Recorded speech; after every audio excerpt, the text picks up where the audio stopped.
paz de nosso Senhor Jesus Cristo, bem-vindos ao estudo de mais uma lição da Escola Bíblica Dominical. Hoje estudaremos a lição 10 com o seguinte tema: a sutileza contra a prática da mordomia cristã. Texto áureo: e Abraão deu-lhe o dízimo de tudo, aos Hebreus 14, verso 20. Verdade prática: contribuir financeiramente para a obra de Deus é mais que um dever, é um privilégio. É expressão de gratidão ao Pai por todas as suas bênçãos dispensadas. Leitura bíblica em classe, Gênesis capítulo 14, versos de 17 ao 20. O princípio da mordomia cristã se baseia no fato de que Deus é dono de tudo. O homem, a criação e todo o universo devem se submeter a Deus, pelo menos, por causa de 3 princípios. Primeiro, o princípio da criação, porque nele foram criadas todas as coisas que há nos céus e na terra, visíveis e invisíveis, sejam tronos, sejam dominações, sejam principados, sejam potestades, tudo foi criado por ele e para ele, Colossenses 1,17. Este princípio baseia-se no poder de Deus e em sua boa vontade em criar todas as coisas. Segundo, o princípio da preservação. E ele é antes de todas as coisas, e todas as coisas subsistem por ele, Colossenses capítulo 1, verso 17. Deus não apenas cria, mas ele também mantém tudo o que criou.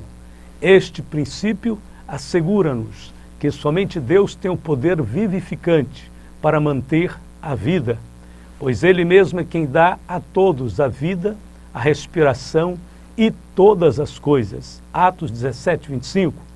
O terceiro princípio é o princípio da redenção. Porque fostes comprados por bom preço, glorificai, pois, a Deus no vosso corpo e no vosso espírito, os quais pertencem a Deus. 1 Coríntios 6, verso 20. Portanto, somos apenas um servo que administra os bens do seu Senhor. O reconhecimento da mordomia exige que sejamos fiéis a Deus e que façamos tudo o que for possível, que vier à nossa mão, para a sua glória.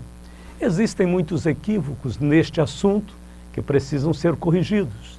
Alguns falsos mestres têm transformado esta linda doutrina na horrorosa prática da barganha. Isto tem feito com que muitos rejeitem a ideia de contribuir na casa do Senhor. Antes de tudo, precisamos dizer que a mordomia cristã aqui tem o sentido de administrar bem o que Deus nos deu, exclusivamente para sua glória e louvor. Qualquer líder que, porventura, venha abusar de seu poder na exploração indevida da área financeira da igreja, sofrerá o duro juízo de Deus. E por avareza farão de vós negócio com palavras fingidas, sobre os quais já de largo tempo não será tardia a sentença, e a sua perdição não dormita. 2 Pedro capítulo 2, verso 3. Ponto de número 1. Conhecendo o evangelho da barganha, dízimos e ofertas como moeda de troca.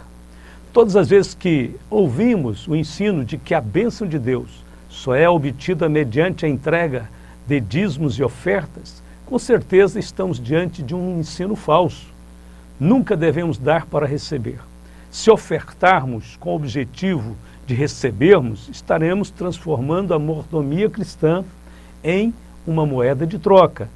E não existe coisa alguma que podemos dar a Deus que não tenhamos recebido primeiramente dele mesmo.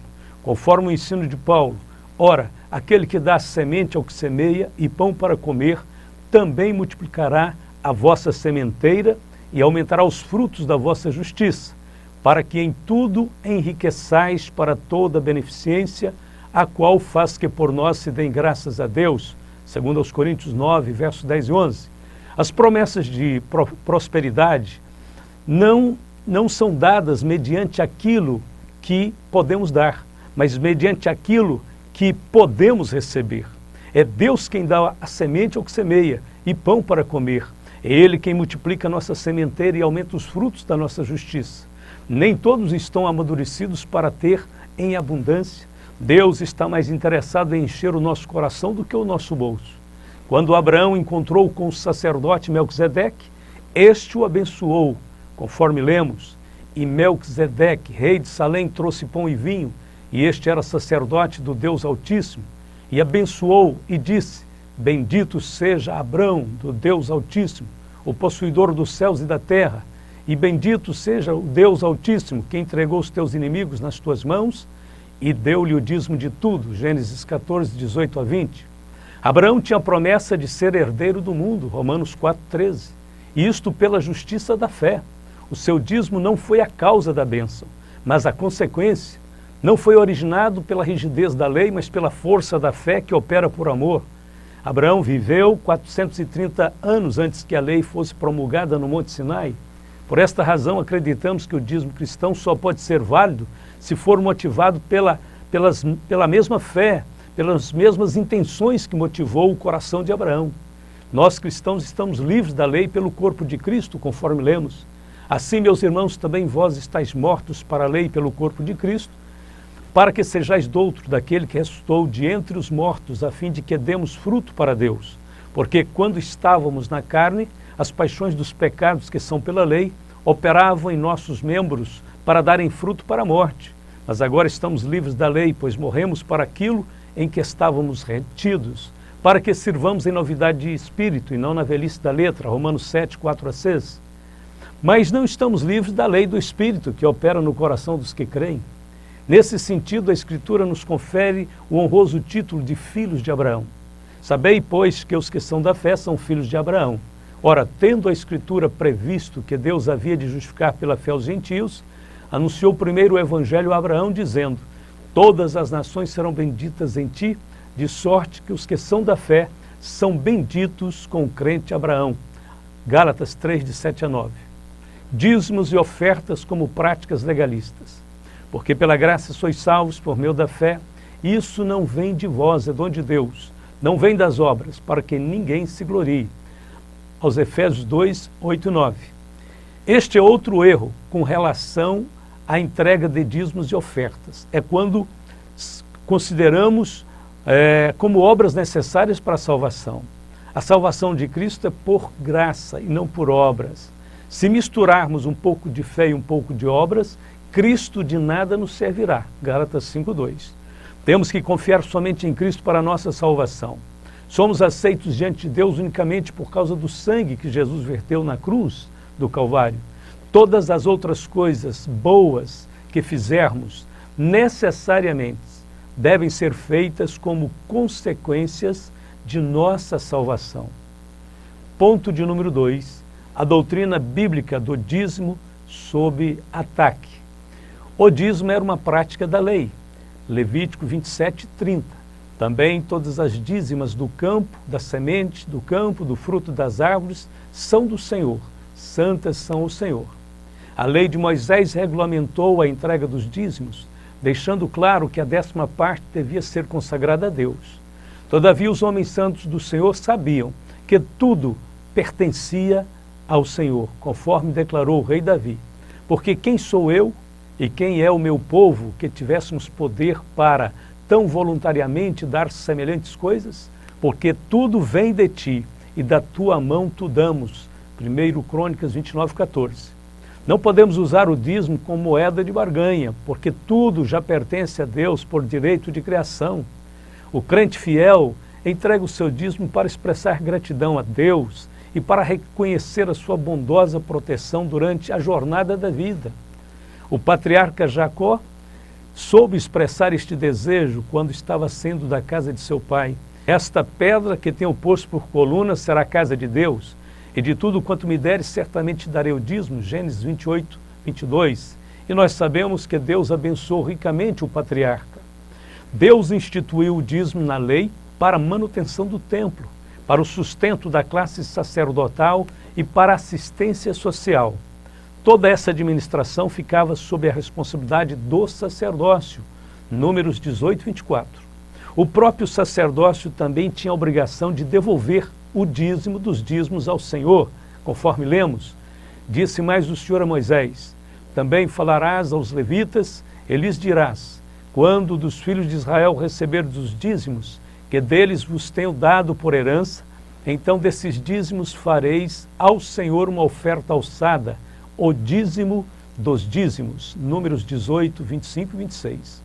A administração do dízimo a favor dos necessitados também estava prevista em vários lugares da lei de Moisés, por exemplo, Deuteronômio 26, 12. O dízimo como contribuição imposta. Ai de vós, escribas e fariseus hipócritas, pois que dais o dízimo da hortelã, do endro e do cominho, e desprezais o mais importante da lei, o juízo, a misericórdia e a fé. Deveis, porém, fazer estas coisas, e não omitir aquelas. Mateus 23, 23. Os judeus eram rigorosos na entrega dos dízimos, até dos ganhos mais modestos, como a venda da hortelã, do endro e do cominho. Porém, desprezavam o que era mais importante da lei, a saber, o juízo, a misericórdia e a fé. Jesus disse com toda clareza que o dízimo devia ser praticado. Só não entende quem não quer.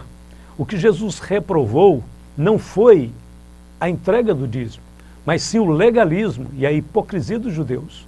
Vemos também que, assim como o juízo, a misericórdia e a fé passaram para a dispensação da graça, compondo as principais virtudes da fé cristã, da mesma forma, o dízimo praticado à luz da gratidão também se enquadra aos moldes da contribuição cristã. Basta compará-lo aos ensinos de Paulo. Paulo escreveu em 1 Coríntios 16, verso 2: No primeiro dia da semana, cada um de vós põe de parte o que puder ajuntar, conforme a sua prosperidade, para que se não façam as coletas quando eu chegar. No primeiro dia da semana, esta expressão mostra que a nossa contribuição, a contribuição cristã, deve ser metódica e regular, e não esporádica. Segundo, cada um de vós, todos devem contribuir. Não apenas o marido, mas também a esposa e os filhos. O que puder ajuntar. A contribuição cristã deve ser significativa. O que puder ajuntar e não o que estiver sobrando, conforme a sua prosperidade. Ou seja, a contribuição cristã deve ser proporcional à renda de cada um. Quem ganha muito, deve dar muito. Quem ganha pouco, deve dar pouco. Para que se não façam as coletas quando eu chegar. O cristão não deve esperar que a sua igreja fique endividada ou que passe por grandes apertos financeiros para começar a contribuir. Conforme disse Paulo, a contribuição deve ser permanente. As coletas só deveriam ser feitas em circunstâncias emergenciais. Paulo aplicou os dois princípios do dízimo à contribuição cristã. Ou seja, tanto o dízimo como a contribuição cristã devem ser metódicos e proporcionais à renda. Esses princípios nos ajudam a manter uma boa disciplina e uma adequada mordomia dos bens terrenos. Para aqueles que só conseguem ver o dízimo como uma prática legalista, lembramos que, embora não estejamos mais debaixo da lei de Moisés, continuamos todos debaixo da lei do amor. E a lei do amor nos constrange a dar infinitamente mais para Deus. Paulo também recorreu ao princípio do dízimo ensinado em Levítico, para lembrar a igreja de Corinto sobre o seu dever de sustentar os obreiros que se dedicavam em tempo integral à pregação do Evangelho. Paulo diz: Não sabeis vós que os que administram o que é sagrado comem do que é do templo, e que os que de contínuo estão junto ao altar participam do altar? Assim ordenou também o Senhor aos que anunciam o Evangelho que vivam do Evangelho. 1 Coríntios 9, 13 e 14. Paulo entende que o mesmo princípio da antiga aliança era válido na nova aliança. Quando entregamos os nossos dízimos e as nossas ofertas na casa do Senhor, eles são consagrados a Deus e deixam de nos pertencer. Não podemos mais administrá-los, mas podemos orar pelos pastores que irão administrá-los. Os pastores precisam ser justos e transparentes com as finanças da igreja. Eles precisam de pessoas idôneas que ocupem os cargos de tesoureiro, de conselheiros administrativos e etc. Estes farão o devido acompanhamento das finanças da casa do Senhor. A escolha de uma equipe administrativa competente fará toda a diferença e dará suporte e confiança à igreja, protegendo o pastor das tentações e das censuras indevidas. Aos presbíteros que estão entre vós, admoesto eu, que sou também presbítero com eles, e testemunha das aflições de Cristo, e participante da glória que se há de revelar. Apacentai o rebanho de Deus, que está entre vós, tendo cuidado dele, não por força, mas por mas voluntariamente, nem por torpe ganância, mas de ânimo pronto, nem como tendo domínio sobre a herança de Deus, mas servindo de exemplo ao rebanho. E quando aparecer o sumo pastor, alcançareis a incorruptível coroa de glória. 1 Pedro capítulo 5, verso de 1 ao 4. Ponto de número 3. A doutrina bíblica da mordomia cristã. Deus, o Criador e Provedor. Tua és, Senhor, a magnificência e o poder e a honra e a vitória e a majestade, porque teu é tudo quanto há nos céus e na terra. Teu é, Senhor, o reino, e tu te exaltaste sobre todos como chefe. 1 Crônicas 29:11. Davi resumiu bem o princípio fundamental da mordomia cristã. Deus tem um direito absoluto sobre todas as coisas, inclusive sobre nós mesmos. Só podemos exercer o papel de verdadeiros mordomos quando reconhecemos isso. Davi reconhecia o seu papel com relação à origem dos bens terrenos e a entrega desses bens para a obra de Deus.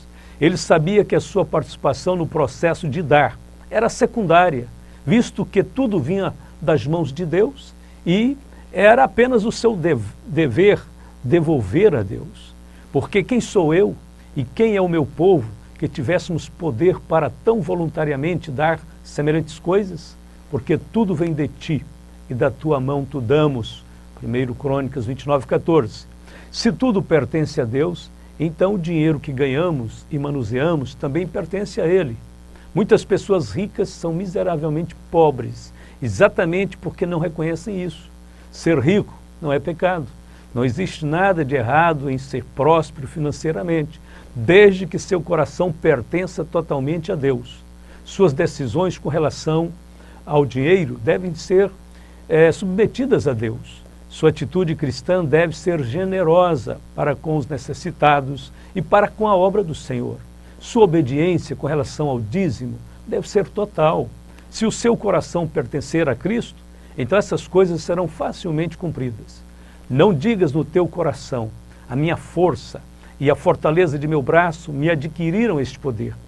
Antes te lembrarás do Senhor teu Deus, que Ele é o que te dá força para adquirir esse poder, para confirmar o seu concerto que jurou a teus pais, como se vê neste dia.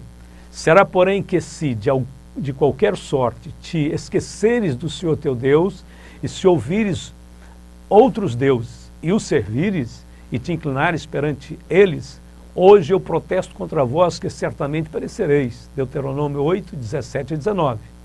Na realidade, tudo que somos e ganhamos e possuímos, em essência, pertence a Deus.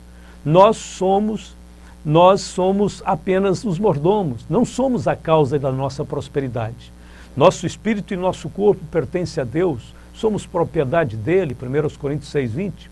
É Deus quem nos concede saúde, inteligência e oportunidade para trabalhar.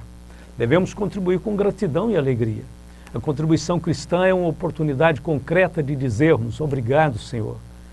Honra o Senhor com a tua fazenda e com as primícias de toda a tua renda, e se encherão os teus celeiros abundantemente, e transbordarão de mosto os teus lagares. Provérbios 3, verso 9 e 10. Aqui fala de primícias, e isso diz respeito ao primeiro plano, ou seja, aquilo que vem em primeiro lugar. Se deixarmos nossas contribuições por último, não estaremos honrando o Senhor, conforme a Bíblia ensina. O próprio Deus nos tem colocado em primeiro lugar, acima de todas as outras criaturas. Seria justo agirmos diferentes para com o Senhor? O homem como despenseiro e administrador das coisas de Deus. Que os homens nos considerem como ministros de Cristo e despenseiros dos mistérios de Deus, 1 Coríntios 4:1. Na Bíblia, a função de mordomo diz respeito à pessoa encarregada de cuidar dos bens de um senhor ou de uma organização. Tanto no Antigo Testamento quanto no Novo, a figura do mordomo corresponde à pessoa do administrador moderno. Na Bíblia, o conceito de mordomia refere-se a todo o serviço que prestamos a Deus. Bem-aventurado aquele servo que o Senhor, quando vier, achar servindo assim. Em verdade vos digo que o porá sobre todos os seus bens. Mateus 24, versos 46 e 47. Como estamos servindo na casa do Senhor? Como estamos lidando com os nossos irmãos na fé? Como estamos lidando com as finanças? como estamos lidando com a nossa vida espiritual. A expressão da parábola, dar sustento a seu tempo, significa em horas regulares e esperadas, conforme o próprio Senhor observou. Aqueles que foram nomeados para sustentar as tarefas estabelecidas pelo Mestre devem ter o cuidado de fazê-lo da maneira indicada e não do modo que lhes pareça mais apropriado. Temos aqui o simbolismo do alimento, que pode ser uma referência ao Evangelho. O mau servo desta parábola não esperava que o seu senhor voltasse logo e por isso abandonou as suas responsabilidades. Não sejamos como ele. Vamos para a conclusão de nossa lição.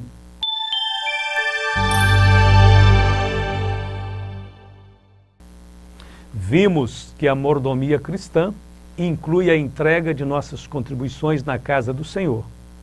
E para que você possa fazer isso com total confiança e fé, escolha uma igreja bíblica, séria, onde o pastor viva de forma modesta, sem qualquer ostentação, sempre transparente, porque nosso pai Abraão entregou dízimos a Melquisedeque. E o escritor da carta aos Hebreus diz que Cristo é sacerdote eternamente segundo a ordem de Melquisedeque, aos Hebreus 7,17. Portanto, quando você entrega a sua contribuição na casa do Senhor, você está honrando o próprio Senhor Jesus Cristo, que é da ordem sacerdotal de Melquisedeque. Como somos filhos de Abraão, nós fazemos exatamente aquilo que o nosso pai da fé nos ensinou. Entregar, dar, contribuir é uma das tarefas mais bonitas, mais compensadoras, gratificantes, que Deus reservou para nós, seus filhos, aqui na terra. Porque no céu não precisa de nenhum esforço, de nenhuma contribuição, de nenhuma doação. Temos que fazer isso neste tempo presente e fazer com toda dedicação, com toda alegria, com todo o amor. Deus não nos pede nada que Ele mesmo não tenha nos dado primeiramente. Portanto, encha tuas mãos das sementes que Deus dá, semeie, plante, colha e seja feliz servindo a Jesus com alegria.